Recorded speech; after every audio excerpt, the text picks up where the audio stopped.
Good morning student, आप सभी का wish bright future online study channel पे हार्दिक अभिनंदन है। आज मैं आपके सामने क्लास 10 का थर्ड चैप्टर सेनापति लेकर आई हूँ। चलिए हम सेनापति के जीवन परिचय व साहित्य परिचय के बारे में कुछ जानकारी लेते हैं। देखिए, सेनापति, इनका जन्म 1616 विक्रम संवत है और यह अनूप शहर में इनका जन्म स्थान माना है, जो कि विवादित है।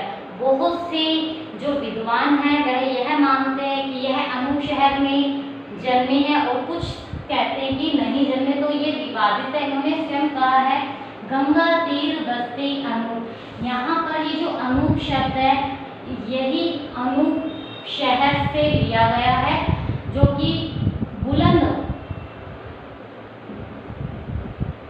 जिले में है ये। और कई विद्वान ये मानते हैं कि यहाँ पर इस अनूप का अर्थ अच्छी से लिया गया है। तो इनके जन्म स्थान को लेकर विद्वान सहमत नहीं है। चलिए, इनके पिता का नाम है गंगाधर दीक्षित, दादा परशुराम दीक्षित से आपको पता ही चल रहा है कि सेनापति जो है यह दीक्षित गोत्रीय ब्राह्मण परिवार में जन्मे हुए हैं। ठीक है, इनके विद्या गुरु हीरामणि दीक्षित है। अब देखते हैं हम इसका मूल नाम। इसका मूल नाम किसी को भी ज्ञात नहीं है। जो ये सेनापति है, यह सेनापति या तो इनका उपनाम है या फिर ये उपाधि है। हम कुछ भी कह सकते हैं कि इनको विद्वानों ने उपनाम या फिर ये जिनके आश्रय में रहते थे उन्होंने ये सेनापति जो है ये उपाधि दी है। जो सेनापति थे ये दरबारी कवि थे। तो लोगों को, तो विद्वानों का मानना है कि किसी राजा ने ही इन्हें सेनापति की उपाधि से नवाजा था, तभी से इनका जो ये नाम पड़ गया था और इनका मूल नाम कहीं भी नहीं। भक्तिकाल व रीतिकाल के संधि कवि है। सेनापति ऐसे कवि हैं जिन्होंने भक्तिकाल में भी अपनी रचना लिखी तो रीतिकाल में भी लिखी है।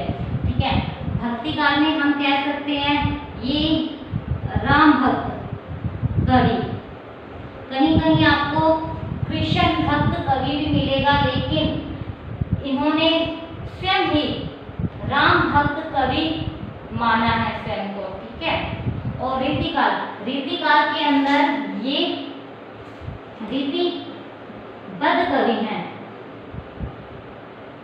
रीतिकाल आपने नाम सुना है, हिंदी साहित्य के 4 काल थे: आदिकाल, भक्तिकाल, रीतिकाल और आधुनिक काल। रीतिकाल के अंदर भी 3 थे: रीतिबद्ध, रीति मुक्त और रीति सिद्ध। क्या होता है ये तीनों ही? देखिए आप, रीतिबद्ध में आचार्य थे, इन्होंने आचार्यत्व का अनुसरण किया था। मीन्स इन्होंने शास्त्रीय ग्रंथ लिखे। क्या शास्त्रीय ग्रंथ या फिर लक्षण ग्रंथ? ठीक है, जो रीतिबद्ध कवि थे उन्होंने सबसे पहले तो शास्त्रीय ग्रंथ की परिपाटी का ही अनुसरण किया है। जैसे आपके ये सेनापति कैसे कवि हैं? रीतिबद्ध कवि है। इसके अलावा केशवदास जी, ठीक है, देवभूषण, ये सारे रीतिबद्ध कवि है क्योंकि इन्होंने आचार्यत्व की परिपाटी का अनुसरण किया है। रीति मुक्त जो कि इस परिपाटी का अनुसरण नहीं करते। ठीक है, जैसे कि घनानंद, ठीक है, आलम, ये जो कवि थे इन्होंने सिर्फ लिखा है, लेकिन इन्होंने किसी भी शास्त्रीय ग्रंथ की परिपाटी का अनुसरण नहीं किया। अब देखिए तीसरे प्रकार की रीति सिद्ध कवि में आपने सबसे प्रसिद्ध नाम पढ़ा होगा बिहारी जी का। ये जो रीति सिद्ध कवि होते हैं इन्होंने शास्त्रित्व की परिपाटी का अनुसरण तो किया, लेकिन कोई ग्रंथ नहीं लिखे। ठीक है, ऋतिकाल के तीनों। अब देखिए, तो लेकिन मूलतः ऋतिकाल के ही कवि माना गया है सेनापति को। आपको मैंने बताया ऋतिकाल में इन्होंने स्वयं को क्या बताया, राम भक्त कवि। ये कैसे पता चलता है, देखो, सेनापति सोई सीतापति की प्रसाद जाकी, सब कवि कान दे सुनत कविताई है। सेनापति कह रहे हैं कि सेनापति वही है, ठीक है। सीतापति यानी सीता के पति कौन, श्री राम की, जिन पर कृपा बनी हुई है, ठीक है। इसीलिए सब कवि ध्यान देकर सुने उनकी कविताओं को। इनकी कविताओं की जो प्रसिद्धि है वह श्री राम की कृपा से ही है, इसलिए इन्होंने स्वयं ही स्वीकार किया है राम भक्त कवि। इनकी जो भाषा है शुद्ध साहित्य है, ब्रज भाषा है। इसके साथ साथ इन्होंने कई जगह फारसी शब्दों का भी प्रयोग किया है। जो सेनापति है, इसके नाम से ही सेनापति यानी जो सेना का नायक होता है। यहाँ पे इसकी सेना कौन सी है, शब्दों की सेना है। कहा जाता है कि इनके हाथ में शब्द आते ही, साधारण से साधारण शब्द भी आते ही यह उनको बहुत अच्छी तरह प्रयुक्त करते हैं, वह गंभीरता से पूर्ण हो जाते हैं, क्योंकि ये भावप्रवण कवि हैं, ठीक है। इन्होंने सबसे अधिक श्लेष अलंकार का प्रयोग किया है। यह श्लेष अलंकार के सिद्धहस्त कवि है। आपकी जो बुक में यहाँ जो ऋतु वर्णन किया गया है वह भी श्लेष अलंकार है उसमें भी, ठीक है।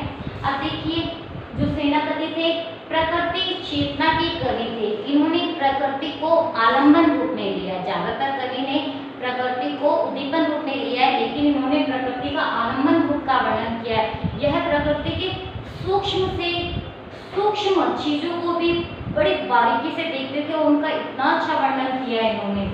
इनकी जो रचनाएं हैं दो हैं, कवित रत्नाकर, काव्य कल्पद्रुम।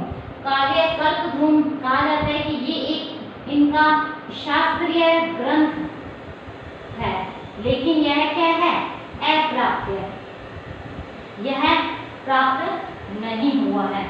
इनका एक और ग्रंथ कवित रत्नाकर, ये भक्ति परक रचना है और इसे 5 क्रमों में विभाजित किया है, ठीक है। अब देखिए, जो सेनापति है, कहा जाता है कि इन्होंने अंत में यह अपने दरबारी जीवन यानी कि राजाओं के आश्रय में रहे हैं, उनसे यह अंत में उन सबको छोड़कर इन्होंने संन्यास ग्रहण कर वृंदावन चले गए थे, ठीक है। वहीं लास्ट तक यह वृंदावन में ही रहे थे। Okay students,